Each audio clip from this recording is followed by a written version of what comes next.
All right, so here we go. We have more people trying to figure out why their house isn't selling. Let's take a look.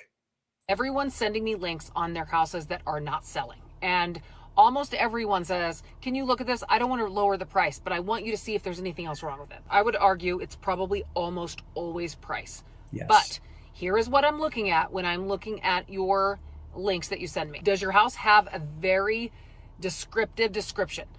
What is around your house? Are there parks? Are there schools? Is it near a certain place downtown or near some state land? The description is so important. It's crazy, right? So you want to describe the house. And let's just kind of remind you that even when we write a beautiful description, most people aren't reading the whole thing. They may skim it. If they have a genuine interest, they may read it more closely. But she's absolutely right. Write a descriptive description, if that makes sense, or detailed description, and explain the house, explain the location. I have a client right now selling a home that is very close to the downtown. It's walking distance to the downtown, and in the other direction, it's walking distance to a park and a river. So, very, very important that people understand that, especially if they're not familiar with the area. Or something like that. Number two, how are the pictures ordered?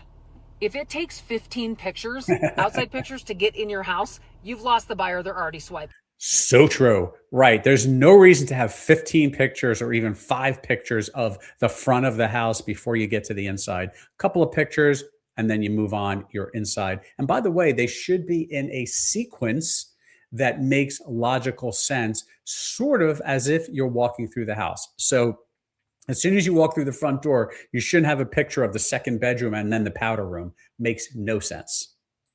There should be one photo of the outside, and then you should go inside, usually right to the living room or the kitchen. Number three, those photos should be taken professionally, not with a cell phone. And I would say about 50% of the people who are sending me their links, the pictures were taken with a cell phone. Hey, look, cell phones can take great photos, but the reality is we have a moment to get someone to stop when they're looking at your phone, when they're looking at their phone and they're looking at your listing, they're just scrolling, scrolling, scrolling.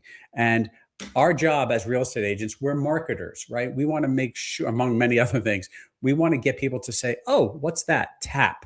So having professional photos, the more we can more time we can have someone stay on the listing, the more likely it'll translate into a tour and potentially an offer. So the iPhone photos, hey, look, a couple of teaser photos while the professional photos are getting scheduled, that's fine, especially if you say professional photos coming soon. But in reality, come on, agents, you got to have professional photos. And then the worst, I don't know if she's going to mention this, I guess we'll see. The worst is when you do it this way instead of that way, landscape versus portrait. If you're going to take a couple of iPhone photos, at least as teasers, hopefully not for real, do it as landscape. Don't do it as portrait. The lights in the rooms are off. And number four, I probably should have said this at the beginning, but your house is not ready for sale. You have left clutter all over the place. There's stuff on the refrigerator. There's stuff all over the counters, in the bathroom, in the kitchen. Somebody, i.e. your real estate agent, should have told you to declutter everything. Absolutely. Again, that is really subjective. Neat and clean can be very, very subjective. When I meet with the sellers and we're going to list their home, I have a cheat sheet called tips for getting your home ready for photography. And some of it is pretty intuitive and common sense. And others, people go, oh, yeah, I really didn't think of that. So that's super important. And now, with today's technology, in reality, if the photographer comes and there's a couple of random things showing up, maybe there's a dog bed showing up in the living room, which we didn't want, or there was a bottle of dishwashing liquid overlooked sitting on a kitchen counter. With AI, we can fix that. That's not a big deal. But in general, the home really needs to be clutter free, neat and tidy, because those photos are the only opportunity, our first and only opportunity to get someone's attention. Oh, and one more thing. 20 pictures is not enough. There should be as many pictures as your MLS allows. Ours Okay. Well, let's see how many she says. allows 50. What else am I missing? Those of you Well, that's a little counterintuitive with what she's talking about because she doesn't want a whole bunch of exterior photos before you walk in the house. She's saying to put a maximum of 50. I believe our MLS may hold 150. It's an insane amount. I don't recommend that. You need as many pictures, though, as what tells the story for the house. That's the answer. As many pictures as it takes to tell the story. That are looking for houses, what are wrong with some of these houses? That's not price, because I do think that is a majority of the problem. And I'll do another video about that. Questions, ask me. Follow for more tips from your real estate bestie. Yeah, so she's great. We've seen her before. Got to have the right number of pictures. Homes don't sell for many reasons. Price is one of them. It's usually the paramount. How is it showing? There's a price for every house, right?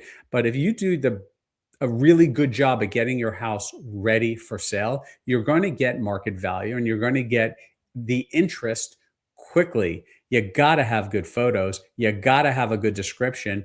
And agents, don't be lazy. Our MLS allows us to put the dimensions of each room in, measure the rooms, use an electronic measuring device. That's what I do.